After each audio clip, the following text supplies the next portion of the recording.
Welcome, Michael Chandler here to the program. Obviously, the Bellator star, former champ. It's kind of been Bellator has been on the map like the last week or so, but kind of negative because they got rid of Will Brooks. He's the champ right now at the weight class. You've lost to him twice, and he wanted out. And Coker was like, "You don't want to be with us. We don't want to keep you. Go." And it's kind of like a breakup. Like they're really kind of in the media against each other and kind of going after each other. You're not much of a hype guy. Like you're not gonna go out there and trash talk, something.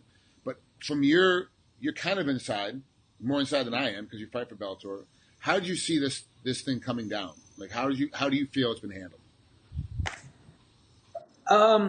It's tough, man. It's at the end of the day, it's a business, and I think the business didn't really have much faith in the product, and I think the product didn't really have much faith in the business. I think they both disliked each other for different reasons.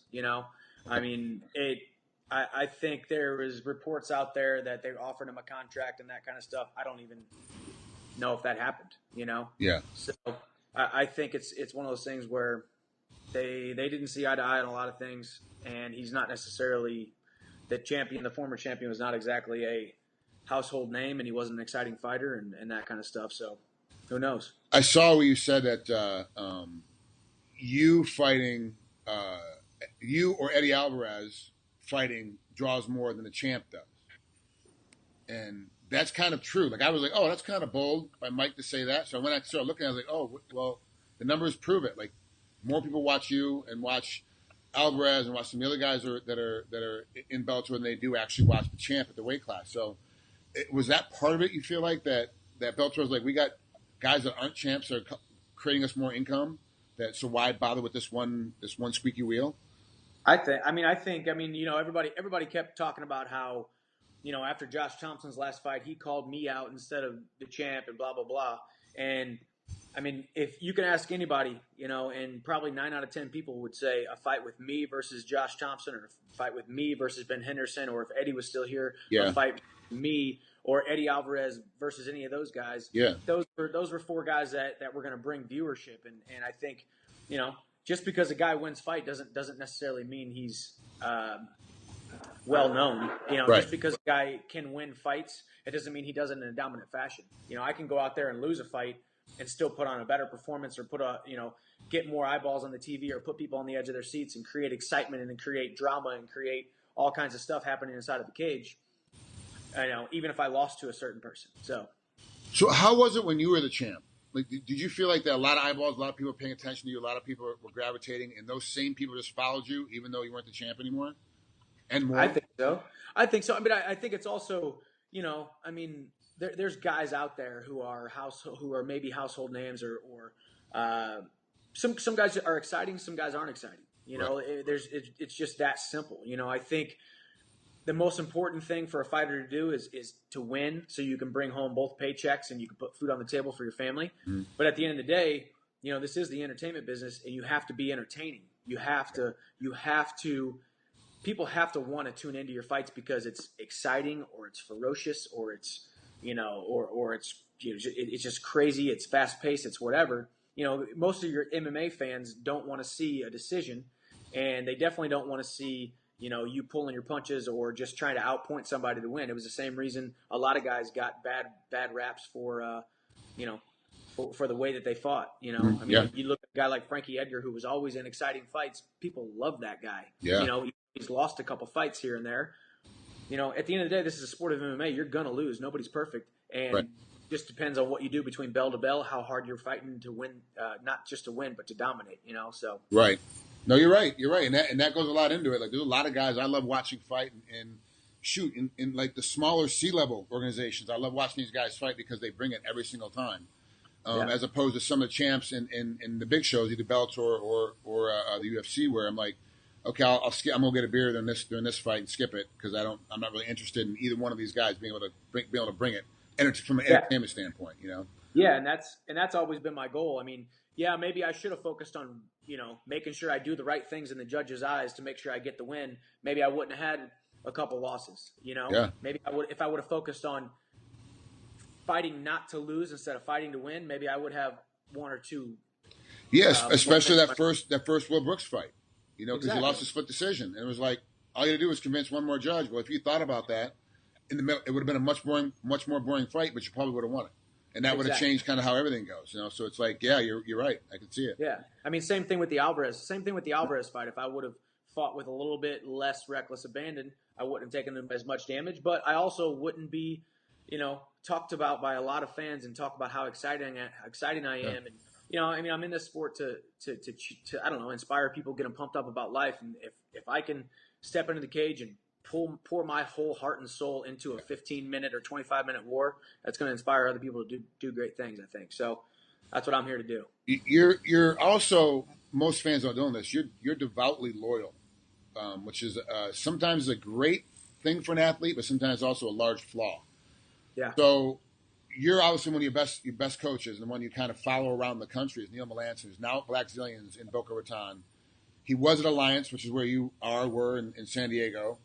He moved to Black Zillions. You have now moved your train camp to Black Zillions, but you haven't fully made the move because you're also devoutly loyal to your wife, who has a great job and loves San Diego and is like, I don't really want to leave San Diego. So can we make this work somehow? So now you're back to when you guys were dating. She was in Missouri and you were in San Diego, and it was like, I'll see you once a month or whatever, but not around training camps. Are you guys kind of back in that same sphere again? Yeah, a little bit, but I mean, it's crazy though. I mean, I have, like you said, loyalty is a good thing to a certain extent, but sometimes you make decisions based on loyalty when maybe you should have made the best decision for yourself, And I think whenever Neil left, I stayed there in San Diego for a little bit longer, or I went out to Power MMA, and for me, my confidence and my whole being, my whole self needs to be put in the perfect situation to know that I'm making the best of my calling. And my calling is to be a world champion fighter, to be put on a platform to do great things. And I feel like I've sacrificed that in the past. So now that I'm here in Boca, I'm back with Neil Melanson, I'm working under Henry Hooft. I feel like I'm having the best possible training camp. It's been a phenomenal training camp. I feel like I'm the best fighter I've ever been.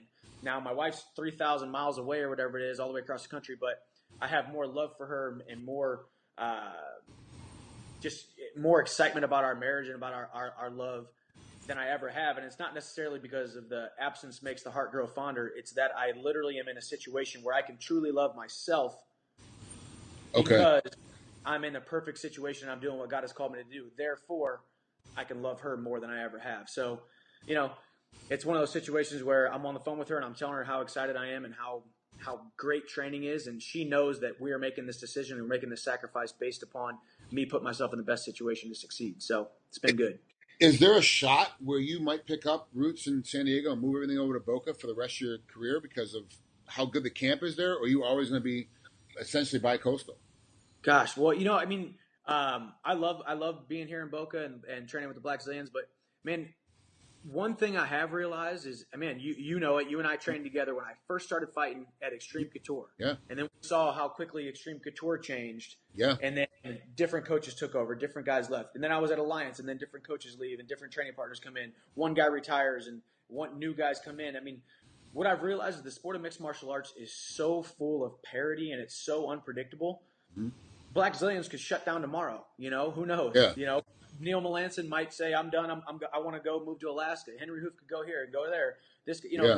Who knows what all these gyms and all these fighters are doing? Now you got all kinds of.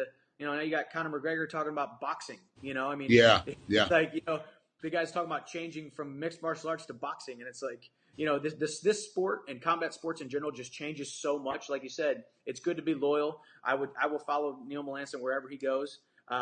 But like I said, as far as moving and picking up my life and moving to Boca, who knows how long Black Zillions is going to be a phenomenal training camp. I have a lot of faith in them right now because I've been here for almost 2-3 months, and it's been great, and they've welcomed me with open arms. It's just such a crazy sport that we chose. I mean, it's like after every major fight, it's like, oh, that camp's a new hot camp, and it's like it just depends on who's winning and who's losing, and if somebody from a big name camp loses, oh, that camp sucks. It's like even the fans are fickle towards the camps. And so I can see like new fighters, younger fighters, like, oh wow, this camp sucks. Like I can see all the negative media on it on social network. I'm gonna get out. I'm gonna go down the street and go someplace else. You know, it's true, and it's crazy, and and it's just I don't know. I mean, I guess it's very similar to sports teams. One year the Dodgers are hot, the next year they suck. Who knows? But it's kind of one of those things where you just go with the flow. But I can never answer where I'm going to be next month, next training camp, next this, next that. So who knows? Is it getting expensive? I mean, I can see you in a nice place, at least from the background. But where are you staying right now in Boca? And is it getting expensive? Because now you still have your mortgage payment in San Diego and all those bills, plus you have all the bills you have where you're staying out there now too. Yeah, no, I mean it definitely does. But luckily I've been put in a good situation, and I have good management who can help find me sponsors and this and that, and it's been it definitely is a lot of movement and a lot of now I got another apartment here, and it's a nice apartment. It's very close to the gym, but it's another it's another rent. We have our home that we own in San Diego. Not luckily, I guess that's a nice mortgage, Yeah. But it's one of those things where it's a business expense. I got to look at myself just like any business has to go and find a new account. I'm just in a business down here in Boca working on a new account that's going to be do well for myself and my family in the future. You have a car down there in Boca too, or are you just walking everywhere right now? Luckily I live close enough to the gym where I can walk, but I'm actually borrowing a car from one of my manager's friends. So it's okay. So you just have transportation too, because that's having to buy a car is another expense, and the registration, and then then insurance is on top of it. All of a sudden, it just starts compiling, because it's like, we're kind of doing that right now in Hawaii, working for 5-0, but I still have the house in Vegas, still have the place in LA because I work in LA so much, so I have to kind of bounce around different spots. And it's like every place has a car, every place has got a car payment, every place has got a car insurance. And that's just the car. Let's not talk about the electric, the gas, the phone, the cable, the everything else that goes on with it. You're like, it adds up. Exactly. But exactly. But you have a smart approach. It's a business, and you have a good team. And unfortunately, fortunately, it's it's a business expense, and you look at it as such. You have to make purchases or moves that are going to be best for yourself and your training camp and your future. So that's what I'm doing. Well, let's talk about your opponent, Patricky Freire, coming up here in Bellator. We've all seen him fight.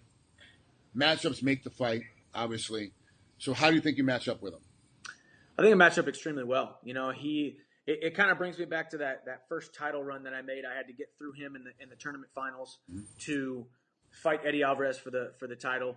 He's gotten a lot better in the last couple of years. He's had some phenomenal knockouts. I mean, highlight reel knockouts. The guy's got power in his hands. He loves to he loves to swing leather. But I think I'm a problem for anybody in the division. My ground game. You know how it is when you were training with Neil. You spend a week or two with Neil, and his system works. Everything bottlenecks into the next thing. And I had 7 weeks to train with him. Now I have another 6. So I'm going to get, 3.5 months of just training under Neil Melanson again. Whereas before it was a week here and a week there. And, right. You learn his system, and then you forget how things flow together. But what I've been able to do with my ground game is just nothing short of amazing. And then I didn't realize I knew I was going to like Henry Hoof's striking, but I didn't realize how much I was going to like it and how much it was going to work for me. And my sparring's been phenomenal. So I feel like I'm the best that I've ever been. So good. He's gotten better. I've gotten better. He's a dangerous, exciting guy. I am a dangerous and exciting guy. I'm going out there, whether it's on the feet or on the ground. I feel like I'm going to be able to finish him. How's the injury level? It's normal injury level. There's always tweaks. There's always bumps. There's always bruises. There's always something going on. There's always something, but you're doing good. Freaking A. Yeah, I have had a phenomenal training camp. So, it's kind of playing with fire, because I literally had a phenomenal training camp. I was 7-8 weeks into my training camp. Josh Thompson pulls out of the fight. Yep. Bellator is supposed to find me another fight. They never did. So now they're pushing me back it was 7 weeks from the day that I found out. So now it's a 15, 16-week training camp. Yeah.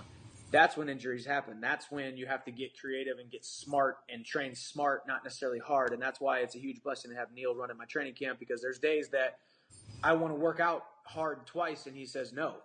There's going to be days next couple of weeks where I'm like, no, I'm going to go hit mitts and then I'm going to do strength training. And then, tomorrow I'm going to spar and do this. And he's going to say no. And I'm going to say, what do you mean? And I'm going to have to come back here and sit in my apartment by myself and, watch Netflix because now is when overtraining happens. And now is when the injuries happen. So I'm sitting here knocking on wood, making sure I make the right decisions and listen to my body. Because my body feels phenomenal. And speaking of that, I just turned 30 years old and I feel better at 30 than I did when I was, training with you back at Extreme Couture, 23, 24 years old. I really do. You will feel better all the way up. Every year you'll feel better till you're 35 because you're a professional athlete. And then about 36, 37, you'll start going, okay, things are starting to come down. But it's only like 1/100th of a second.